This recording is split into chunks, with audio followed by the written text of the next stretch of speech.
नमस्कार दोस्तों, इस ज्ञान यात्रा की अगली कड़ी में मैं आपके सामने लेकर आया हूँ कि हमें माता-पिता को, अभिभावकों को क्या करना चाहिए?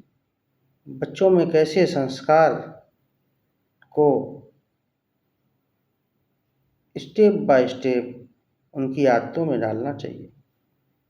संस माता-पिता क्या करें? पिछली कड़ी में हमने एक सवाल उठाया था, बच्चे कहाँ जा रहे हैं? आज का सवाल थोड़ा और बड़ा है, उन्हीं दिशा में कौन देगा? बच्चों को दोष देना आसान है, लेकिन संस्कार देने की पहली जिम्मेदारी घर और माता-पिता की होती है। संस्कार किसी एक दिन में नहीं आते, वे रोज के छोटे-छोटे व्यवहार से बनते हैं। आइए देखें, बच्चों को समय दें। बच्चों को केवल पैसा, मोबाइल और अच्छी पढ़ाई देना पर्याप्त नहीं है। हर दिन कुछ समय ऐसा दो जब माता-पिता और बच्चों के बिना मोबाइल के आमने-सामने बैठकर बात करें। आज तुम्हारा दिन कैसा रहा? कभी-कभी एक छोटा सवाल बच्चे के मन में बड़ी परेशानी बाहर ला सकती है।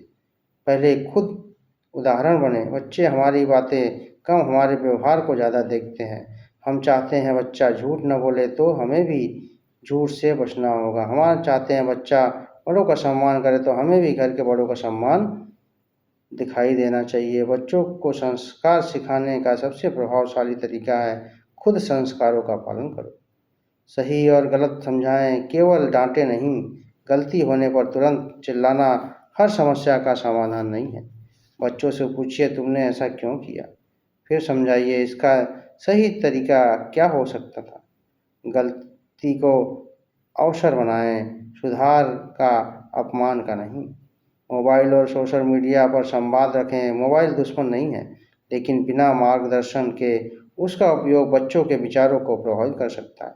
माता-पिता को यह जानना चाहिए कि बच्चा क्या देख रहा है, किन लोगों को फॉलो करता है, कितना समय मोबाइल पर देता है, पढ़ाई और मनोरंजन का संतुलन कैसा है।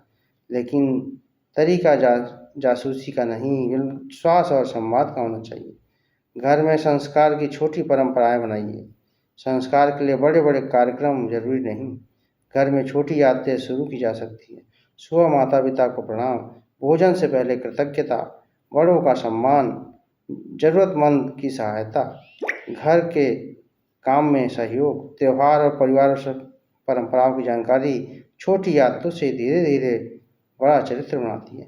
धार्मिक ग्रंथों को जीवन से जोड़कर पढ़ाएं। रामायण, गीता और अन्य ग्रंथ सिर्फ पढ़ने के लिए नहीं, बच्चों से पूछें, श्री राम ने इस परिस्थिति में ऐसा निर्णय क्यों लिया? हमें इससे अपने जीवन में क्या सीख मिलती है? इस तरह धर्म केवल पूजा तक सीमित नहीं रहेगा, बल्कि व्यवहार और चरित्र का हिस्सा बनेगा। बेटा और बेटी दोनों को समान संस्कार संस्कार का संबंध बेटे या बेटी से नहीं, इंसान होने से है।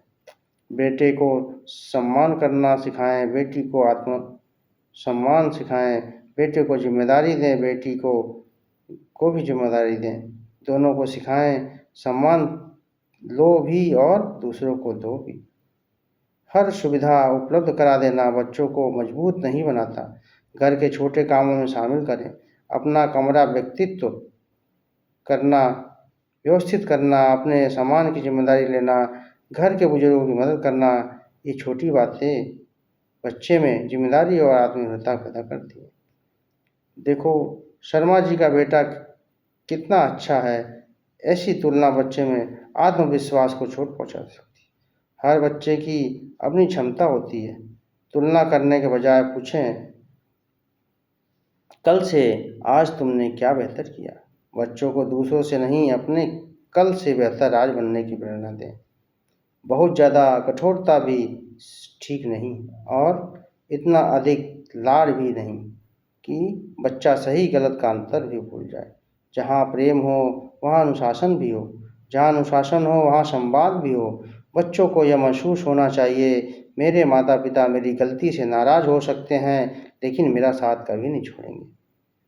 माता पिता के लिए एक छोटा संकल्प, हर रोज, हर रात सोने से पहले खुद से 3 प्रश्न पूछें।